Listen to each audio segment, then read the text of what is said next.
श्री गणेशाय नमः। श्री सीतारामाभ्यां नमः। श्री हनुमते नमः। श्री उमापते नमः। श्री गुरुवे नमः।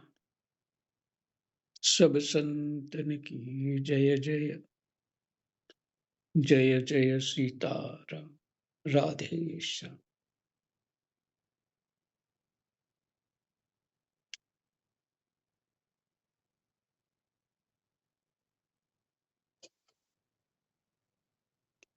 दशम स्कंद का 40वां अध्याय का पाठ चल रहा है। प्रसंग है अक्रूर जी के द्वारा भगवान श्री कृष्ण की स्तुति।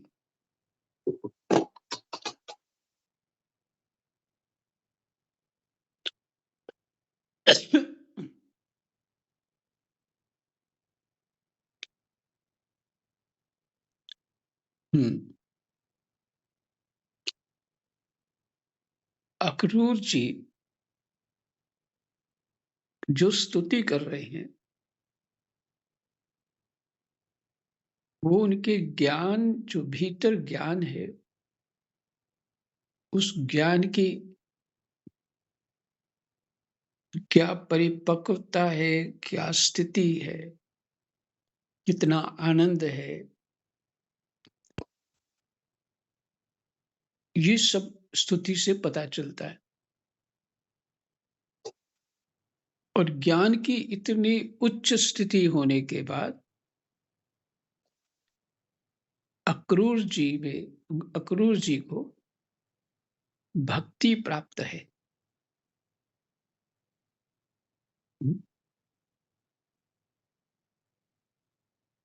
जब वो लेने जा रहे थे तो भगवान के प्रति भावनाएं पीछे अध्याय में सुन चुके हैं।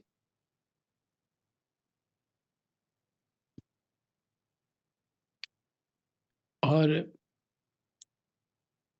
लेने गए, उसके बाद जो व्यवहार हुआ वो भी सुन चुके हैं। और अब जो स्नान कर रहे थे उस कुंड में, ब्रह्म हृदय जो कुंड है उसमें स्नान कर रहे थे, तो भगवान जी का भीतर जल के दर्शन होता है।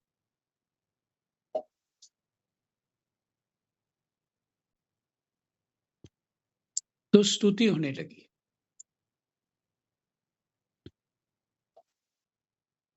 जिसके 10 श्लोक आप सुन चुके हैं।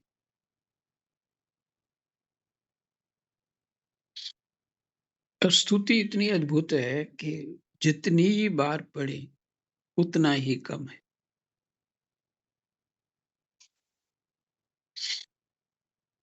बहुत सार सार बात लिखी है उसमें।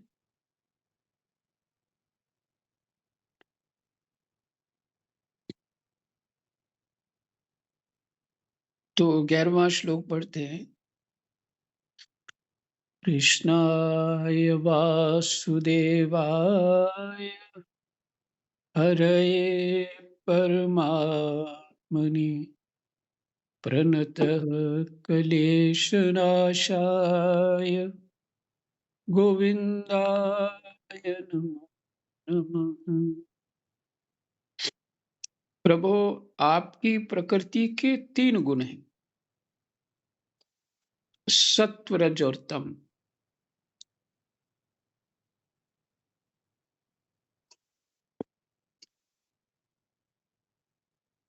ब्रह्मा से लेकर स्थावर पर्यंत संपूर्ण चराचर जीव प्राकृत हैं।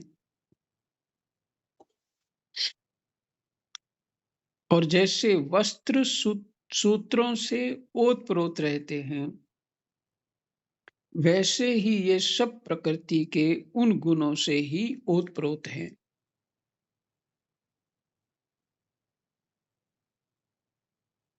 प्रभु, आपकी प्रकृति के 3 गुण हैं, सत्व रज और तम।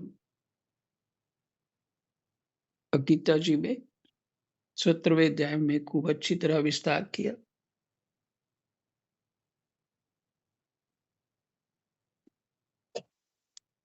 और अन्यत्र ग्रंथों में भी है।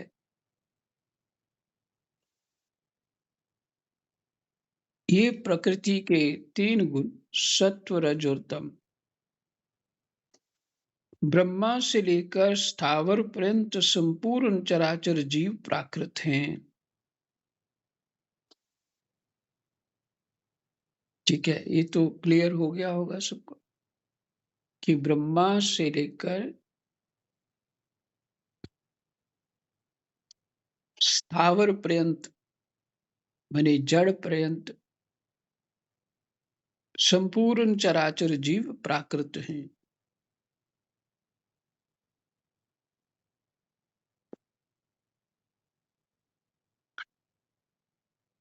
एक शब्द आता है ना, चल जीव, जो चल फिर सकते हैं, अचल जीव, पेड़ पौधे इत्यादि, उसमें पत्थर और पहाड़ भी हैं, वो भी जीव में आते हैं।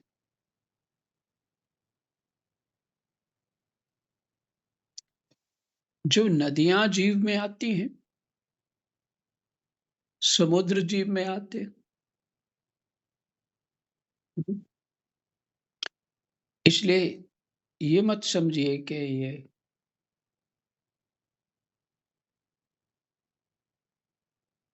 घास, पौधे, कण इत्यादि भी छोटे छोटे जो इस सब जीव संज्ञा में आते हैं।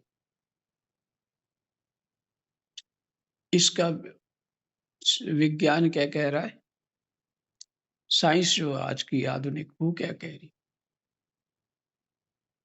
प्रोटॉन इत्यादि बहुत सूक्ष्म जो होते हैं, जिसे अणु परमाणु हम कहते हैं,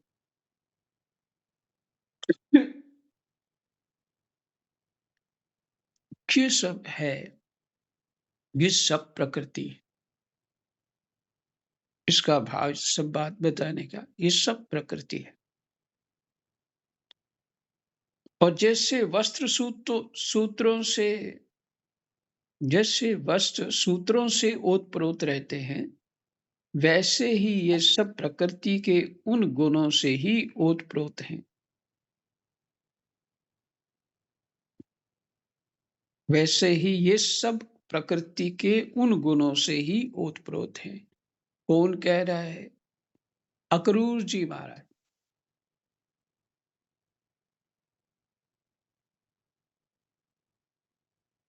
परंतु आप सर्वस्वरूप होने पर भी उनके साथ लिप्त नहीं हैं। प्रकृति परमात्मा की शक्ति एक परमात्म रूप ही है, और प्रकृति से जो कुछ निर्मित है वो परमात्म रूप ही है। और यही बात कह रहे, जैसे वस्त्र सूत्रों से ओतप्रोत रहते हैं, वैसे ही ये सब प्रकृति के उन गुणों से ही ओतप्रोत हैं। परंतु आप सर्वस्वरूप होने पर भी उनके साथ लिप्त नहीं हैं। सब कुछ आप ही हैं, पर उनमें आप लिप्त नहीं हैं। आपकी दृष्टि निर्लिप्त है, क्योंकि आप समस्त वृत्तियों के साक्षी हैं। इदम वृत्ति के साक्षी हैं, ऊपर शब्द पढ़ा था।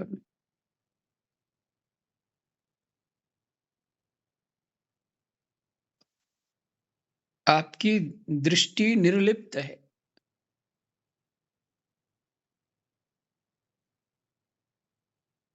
क्योंकि आप समस्त वृत्तियों के साक्षी हैं।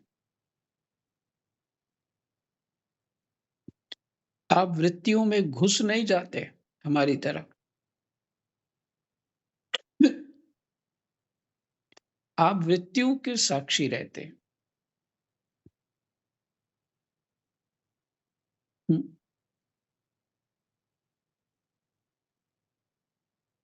हमारी समस्या ये है कि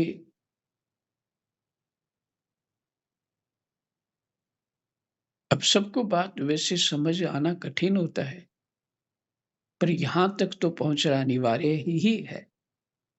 जो शास्त्र में लिखा है, वहाँ तक इतनी समझ तो आनी चाहिए, तभी तो शास्त्र में लिखा है। इसके आगे की तो स्वतः ही अपने अनुभव से होगी।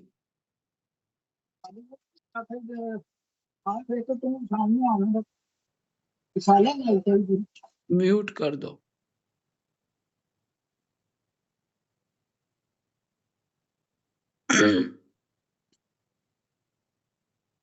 परंतु आप सर्वस्वरूप होने पर भी उनके साथ लिप्त नहीं। आपकी दृष्टि निर्लिप्त है, क्योंकि आप समस्त वृत्तियों के साक्षी हैं। और हम क्या हैं? हम वृत्तियों में घुस जाते हैं। ये होना चाहिए, ये नहीं होना चाहिए, है ना? अच्छा, ऐसी भावना करते हुए भी साक्षी रहें, क्योंकि वो कर्तव्य है हमारा। उसको हृदय पे ना लाएं। ये युक्ति आपको ही सोचनी है।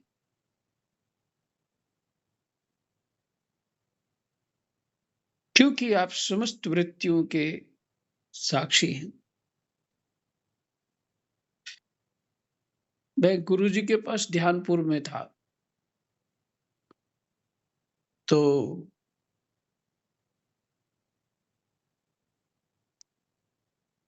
कुछ दिल्ली के लोग आए हुए थे, तो कुछ बात चर्चा होने लगी। और उस समय मुझे शास्त्र का कोई अध्ययन नहीं था। सिर्फ भावना ये थी कि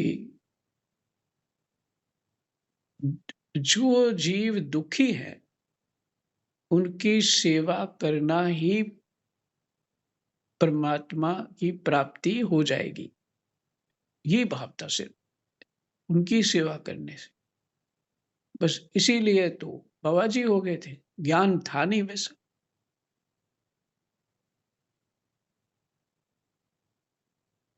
तो कुछ प्रश्न उत्तर हो रहे थे, वो मेरे को बोलना भी नहीं आता था। 22-23 साल का था शायद। तो वहाँ कुछ पूछने लग गए, महाराज जी आपने घर कैसे छोड़ दिया? बड़ा कठिन है। आपने ये वो तो जो चतुर लोग होते हैं, बट बातें घुमा-घुमा करके कुछ पूछना चाहते हैं। ये तो बड़ी देर बाद पता लगा। तो उसको मैंने एक बात बोली उनको, बड़ी चतुर थी वो। हाँ, सुनीता जी जानते हैं? अलका जी थी वो, अलका जी।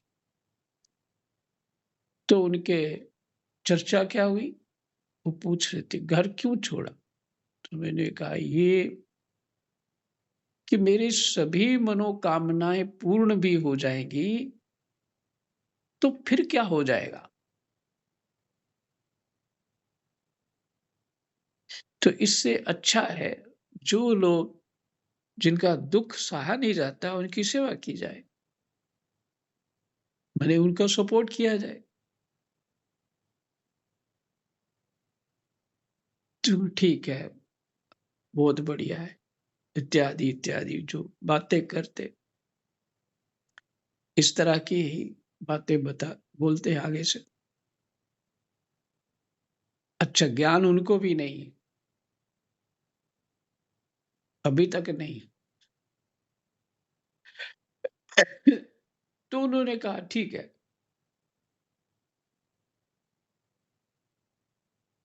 तो हुआ क्या? तो फिर एक उन्होंने प्रश्न उठाया, तो फिर तो संसार में कुछ कुछ करना ही नहीं चाहिए, फिर तो सब ठीक है। कुछ करो मत। अब मेरा अध्ययन नहीं था, मैं चुप रहा, कुछ नहीं बोला। पर उसका उत्तर तो यही था कि तुम करके देख लो, क्या मिलता है तुम्हें? संसार फैलाने से तुमको बहुत कुछ मिल जाएगा क्या? शांति मिलेगी, सुख हो जाएगा। तुम संसार फैला के देखो, खुद भी दुखी होगे, दूसरों को भी करोगे। तुम्हारे मन के अनुसार नहीं संसार नहीं चलेगा, तो तुम कड़वे शब्द बोलोगे। तो तुम्हारा कर्म बन जाएगा और दूसरों का भी हृदय दुखी होगा। तो उतना करो ना जैसा करना चाहिए, शास्त्र जो कह रहा।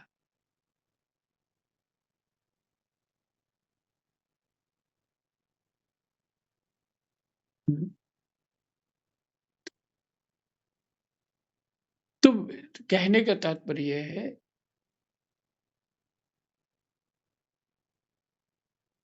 निर्लिप्तता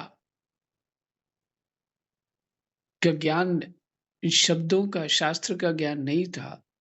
वो पूर्व संस्कार के कारण, पिछले जन्मों के कारण ये ज्ञान तो था कि सब ये प्राप्त करके करूँगा क्या मैं? जो मैं चाहता हूँ वैसा हो भी जाएगा, फिर क्या हो जाएगा? पहले तो ये भी नहीं पता था कि उसका परिणाम क्या होगा। लेकिन फिर सिर्फ़ इतनी बात पे, फिर क्या हो जाएगा? जो मैं चाहता हूँ हो ही जाएगा वैसा, तो फिर क्या हो जाएगा? इस तरह की बुद्धि थी। अब उसमें हर व्यक्ति इस बात को अपने ढंग से चिंतन करेगा। लेकिन इसमें इस बात को समझने के लिए एक सत्व गुण की आवश्यकता है कि दूसरे की चित्त वृत्ति कौन से गुण में है। और जब तामसिक जीव ऐसा विचार करेगा, ये तो बड़ी बेवकूफ़ों वाली बात है। अरे! कोई काम ही नहीं करना जी, हैं? रजोगुनी बोलेगा इससे क्या फ़ायदा होगा? इससे अच्छा करो। हुँ। लेकिन सात्विक वृत्ति वाला चिंतन करेगा इस बात को कि ये प्रश्न इसकी बुद्धि में, हृदय में कैसे है ये? ये उत्तर क्यों है ऐसा? ये इससे संतुष्ट क्यों है?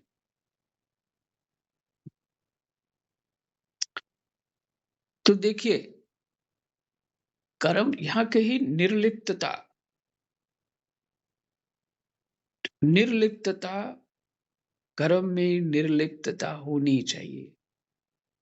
तुम्हारा कर्म यज्ञ स्वरूप है, तुम्हारा कर्म का फल यज्ञ स्वरूप नहीं है। तुम कर्म का फल चाहते हो भई, इसलिए तुम्हारी वृत्ति उसमें घुसी हुई है। सत्वगुण विशेष होने पे बुद्धि अपने आप ही खुल जाती है, क्योंकि कोई जीव किसी का नहीं है, सब अपनी गति में और सभी स्वतंत्र हैं।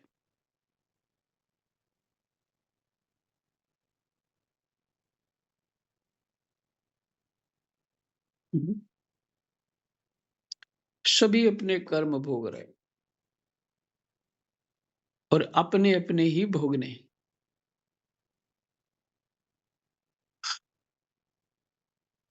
तो परंतु आप सर्वस्वरूप होने पर भी उनके साथ लिप्त नहीं हैं। जब तक ये स्थिति नहीं होगी, अपनी आत्म तत्व को कैसे समझोगे? तो शास्त्र कहता है, असंग होकर के जीव रहे।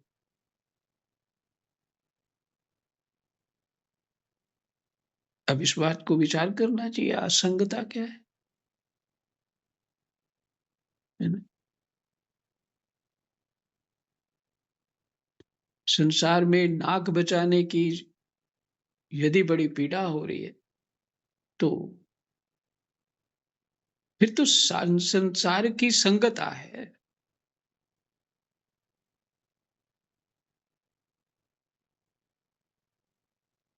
आपकी दृष्टि निर्लिप्त है, ये होना ही पड़ेगा। देखिए, आज चिंतन क्या था, गुरुजी अगर कल्याण कर देते हैं, तुम्हारा गुरु मंत्र ले लिया और तुम्हारा कल्याण हो गया। अगर ऐसा ही है, तो फिर भगवान कपिल अपनी माता को उपदेश क्यों कर रहे हैं?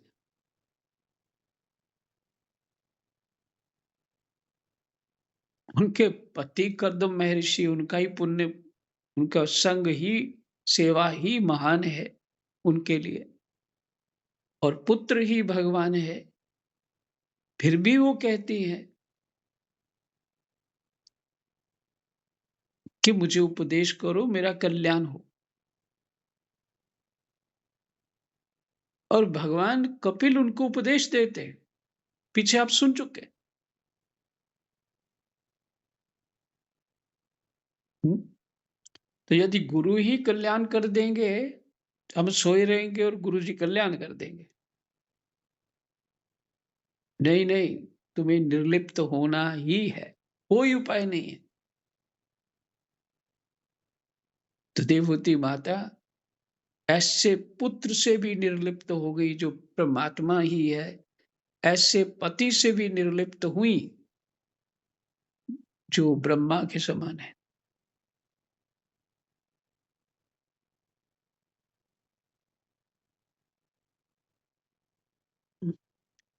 ब्रह्मा जी ने ही प्रेरणा करी थी मनु महाराज जी को, जाओ कर्दम महर्षि से भी इस जो तुम्हारी लड़की है उसको, देवहूति जी को अर्पण करके आ जाओ। विवाह तो उन्होंने कराया था, ब्रह्मा जी ने। और मनु कोई साधारण नहीं है, उनके घर जन्म हुआ देवहूति माता जी का। करदम भी कोई साधारण नहीं है, फिर भी कल्याण बाकी है ना? तो समझना चाहिए। हमारा मुंह थोड़ा सा गोरा हो जाए ना, तो हम फूले नहीं समाते हैं। तो देवहूति माता ऐसी थी, अपने, जब वो बालिका थी, अपने महल के ऊपर वो गेंद खेल रही थी, और गंधर्व बहुत सुंदर होते हैं, तो विमानों से, अच्छा उन विमानों से आवाज नहीं आती, विमान से निकल रहा था ऊपर से, देखा इतनी सुंदर थी, इतनी सुंदर थी कि वो स्तब्ध हो गया, और देखते देखते विमान के ऊपर से नीचे गिर गया, और स्वाहा, काम खत्म हो गया उसका।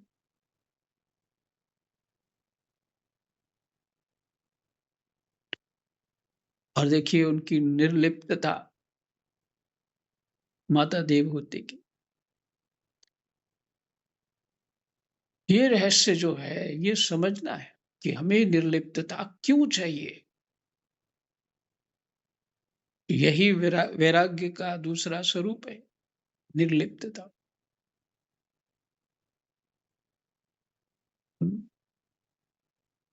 यही योग है। हम्म, खैर इधर ही फंस जाएंगे, थोड़ा आगे चलते हैं। राम राम। आपकी दृष्टि निर्लिप्त है, क्योंकि आप समस्त वृत्तियों के साक्षी हैं। यह गुणों के प्रभाव से होने वाली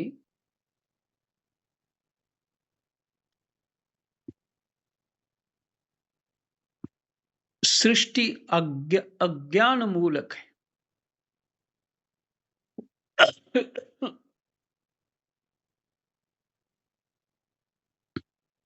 सृष्टि अज्ञान मूलक है, ये शब्द है।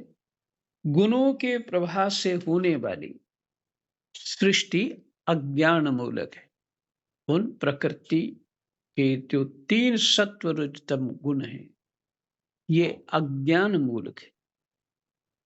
और देखिए इससे आगे क्या बोला जाए, इससे कोई शब्द नहीं रहता।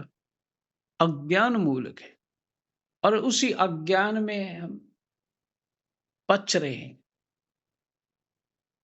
पचे जा रहे हैं, पचे जा रहे हैं, पचे जा रहे हैं। मैंने अपने आप को सता रहे हैं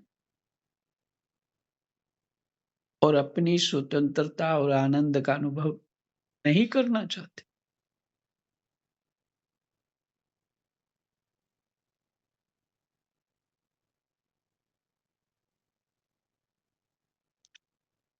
सृष्टि अज्ञान मूलक है और वह देवता मनुष्य पशु पक्षी आदि समस्त योनियों में व्याप्त है।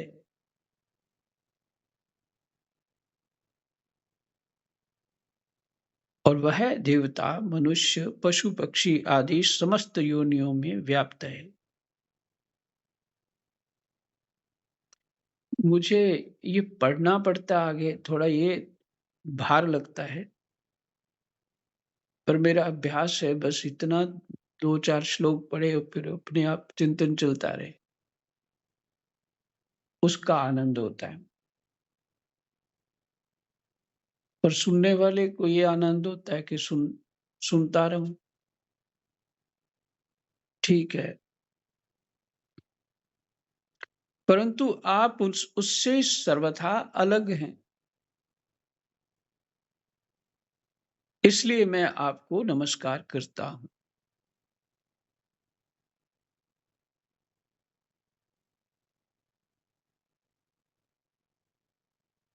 ध्यान रहे, अक्रूर जी प्रार्थना कर रहे हैं भगवान को।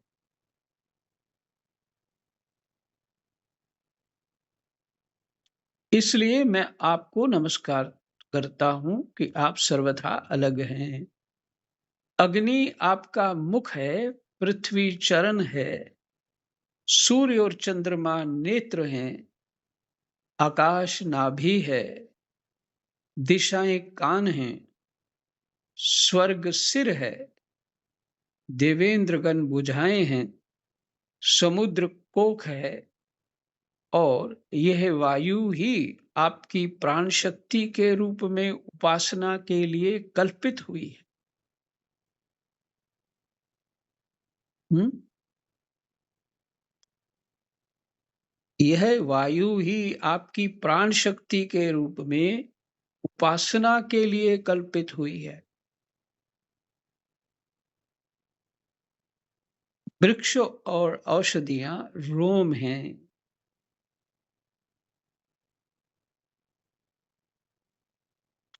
मेघ सिर के केश हैं।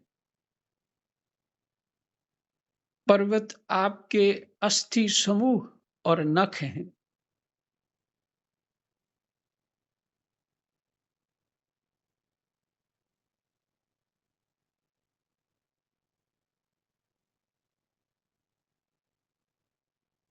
दिन और रात पलकों का खोलना और मींचना है। दिन और रात क्या है? आपकी पलकों का खोलना और मींचना है।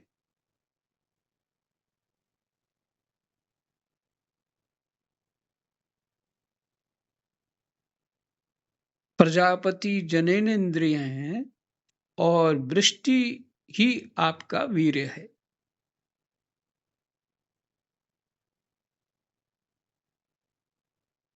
अविनाशी भगवन, जैसे जल में बहुत से जलचर जीव और गूलर के फलों में नन्हे नन्हे कीट रहते हैं, उसी प्रकार उपासना के लिए स्वीकृत आपके मनोमय पुरुष रूप में अनेक प्रकार के जीव जंतुओं से भरे हुए लोक,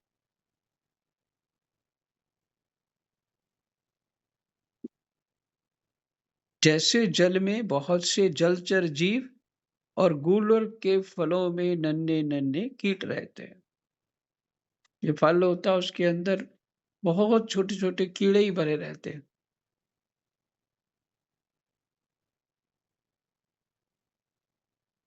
बड़े जो पेड़ होता है ना, एक होता है बट वृक्ष जो होता है पीपल, वो नहीं, दूसरा बोड़ या बड़ बोलते हैं उसको। उसका जो फल होता है उसमें से केवल वही गूलर है। उसमें अंदर क्या कीड़े रहते हैं। कहते इसी तरह गूलर के फल में नन्हे-नन्हे कीट रहते हैं, उसी प्रकार उपासना के लिए स्वीकृत आपके मनोमय पुरुष रूप में अनेक प्रकार के जीव-जंतुओं से भरे हुए लोक और उनके लोकपाल कल्पित किए गए हैं।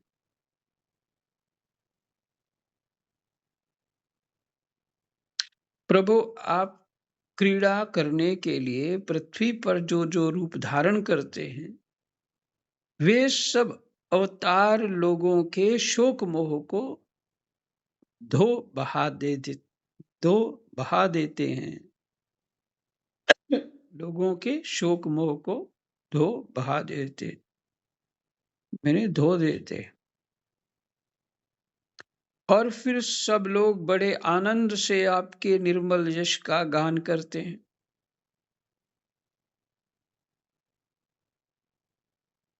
प्रभु, आपने वेदों, ऋषियों, औषधियों और सत्यव्रत आदि की रक्षा दीक्षा के लिए मत्स्य रूप धारण किया था।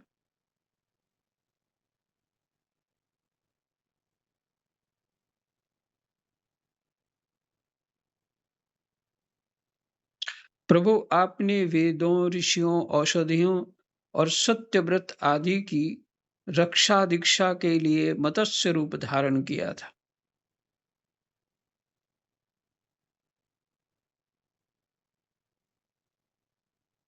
और प्रलय के समुद्र में स्वच्छंद विहार किया था। आपके मत्स्य रूप को मैं नमस्कार करता हूँ। आपने ही मधु और केटव नाम के असुरों का संहार करने के लिए हयग्रीव अवतार ग्रहण किया। मैं आपके उस रूप को भी नमस्कार करता हूँ। आपने ही वह विशाल कच्छप रूप ग्रहण करके मंदराचल को धारण किया था। आपको मैं नमस्कार करता हूँ।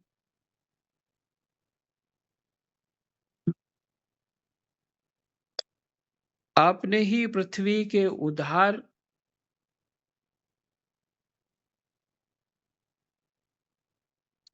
आपने ही पृथ्वी के उद्धार की लीला करने के लिए वराह रूप स्वीकार किया था।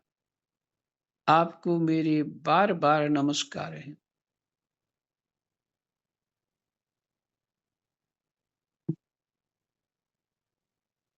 और इसी बात से समझ जाना चाहिए कि हमें ये पसंद है, हमें ये नहीं पसंद है, ये अच्छा है, ये बुरा है, यही लगे रहते हैं ना। हम्म?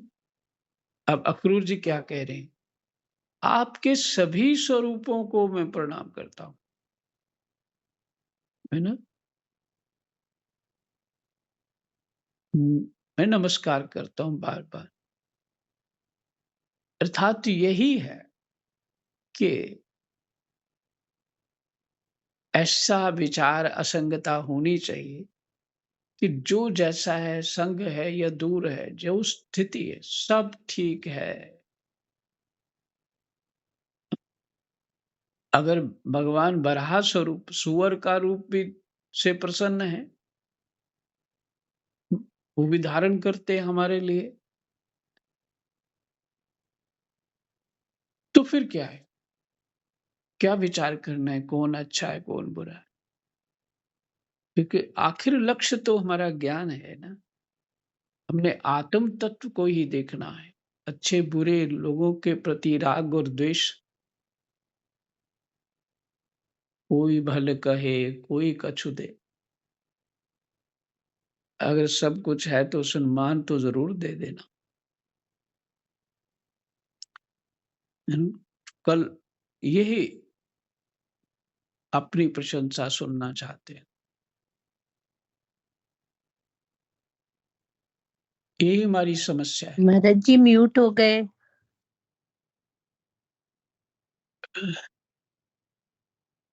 ओके। महाराज जी आपका म्यूट हो गया।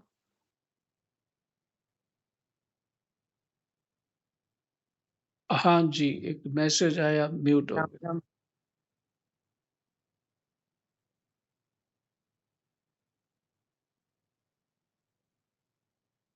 प्रहलाद जैसे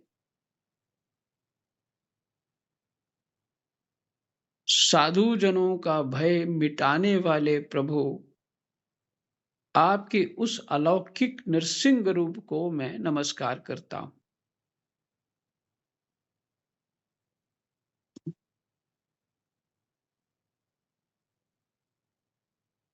आपने वामन रूप ग्रहण करके अपने पगों से तीनों लोक नाप लिए थे। आपको मैं नमस्कार करता हूँ। धर्म का उल्लंघन करने वाले घमंडी क्षत्रियों के वन का छेदन कर देने के लिए आपने भृगुपति परशुराम रूप ग्रहण किया था। मैं आपके उस रूप को नमस्कार करता हूँ। रावण का नाश करने के लिए आपने रघुवंश में भगवान राम के रूप में अवतार ग्रहण किया था। मैं आपको नमस्कार करता हूँ। वैष्णव जनों तथा यदुवंशियों का पालन पोषण करने के लिए आपने ही अपने को वासुदेव, संकर्षण, प्रद्युम्न और अनिरुद्ध इस चतुर्व्यूह के रूप में प्रकट किया है। मैं आपको बार बार नमस्कार करता हूँ। दैत्य और दानवों को मोहित करने के लिए आप शुद्ध अहिंसा मार्ग के प्रवर्तक बुद्ध का रूप ग्रहण करेंगे। मैं आपको नमस्कार करता हूँ। और पृथ्वी के क्षत्रिय जब म्लेच्छ प्राय हो जाएंगे, तब उनका नाश करने के लिए आप ही कल्कि के रूप में अवतीर्ण होंगे। मैं आपको नमस्कार करता हूँ। जय जय सीताराम। राधे श्याम। कृष्णाय वासुदेवाय हरये परमात्मने प्रणतः क्लेशनाशाय गोविन्दाय नमो नमः।